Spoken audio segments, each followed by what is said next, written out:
1.6, we're going to take a look at number 2 right now. It says the limit as x approach negative infinity of g of x is equal to negative infinity. Now, the way I translate is, this is my left end, right? So as x approach the left, as x go to the left, my function go down. My function decreases without bounds. You guys see that? So I want to know, well, which of the following expression could be g of x? Is it A, B, C, or D? Well, one way to check is this. Any x value on the left are negative. You guys see that? So what I can do is I can check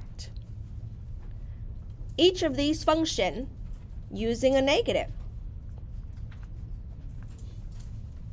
So for example, if I'm looking at A, I don't really need to check the entire expression. I just need to check the leading term, which is the term with the highest exponent. So in this case, if I'm looking at A, I'm just going to take the -2, and then my x, I'm going to use a negative to check it. Do you guys see that? Now, do I have to use a number? No, I don't. I'm after the signs. That's what I'm after. I just need to know the signs. So I know that a negative to an even power is going to be what? A negative to an even power is going to be positive.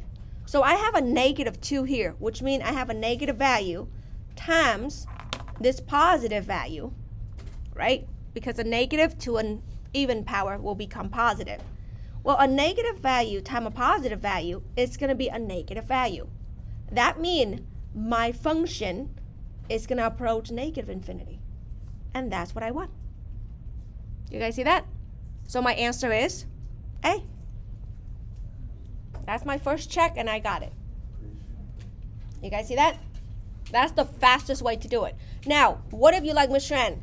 What if I check B? How do you know that B is not true? Well, check it. I'm going to show you B again, okay?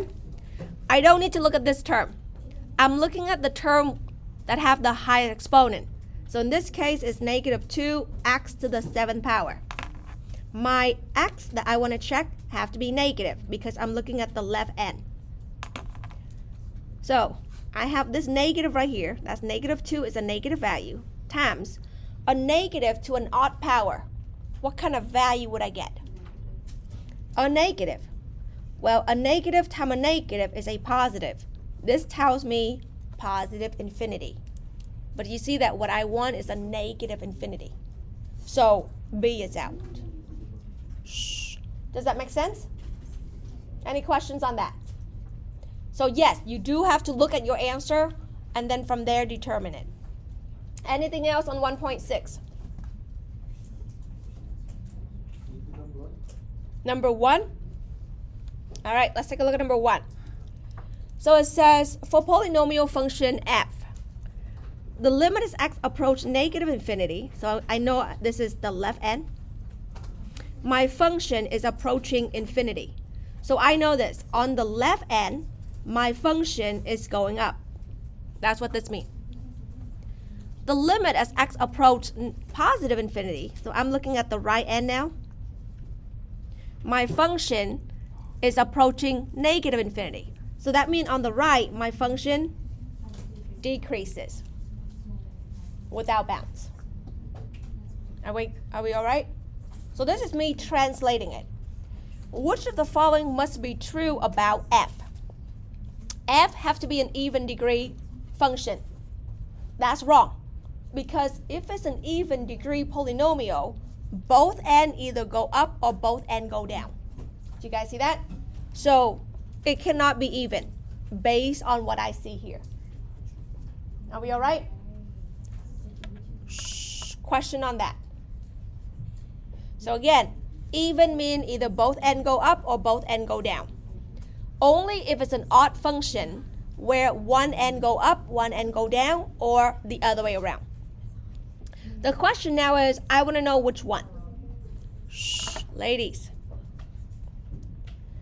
So here it says, well, the degree is odd. The leading coefficient is negative. So what I'm going to do is this.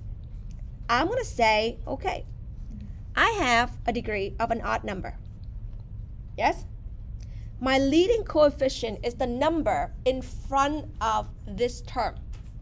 It's going to have a negative coefficient. So I'm going to put a negative there. Are you guys good? So what I'm going to do now is I'm going to check. This is the left end. That means x go to negative infinity. You guys see that? So what I'm going to do is I'm just going to plug in a negative and check it. So if I plug in a negative, will I get this piece? A negative to an odd degree. What value would I get? A negative to an odd power. So like a negative to the third power. Think of it like that, yeah? If you want to be specific, pick a number and put it in. So if you have a negative times a negative, that's a positive. Times another negative, that's a negative.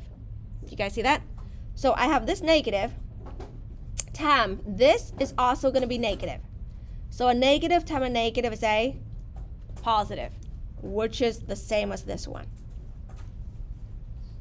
You guys see that? When we look at positive, I'm looking at positive y value.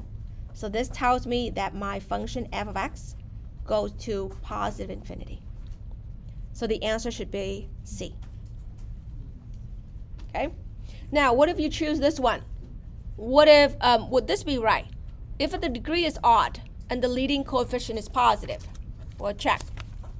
I'm going to pick an actual number. I'll pick x to the third. That's an odd number. The leading coefficient is going to be positive. So I'm going to have a positive in front.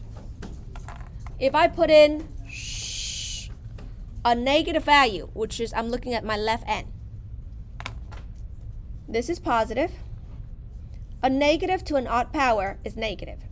Well, when you take a positive number times a negative number, you're going to get negative. This tells me my function needs to be decreasing, whereas it's increasing right now.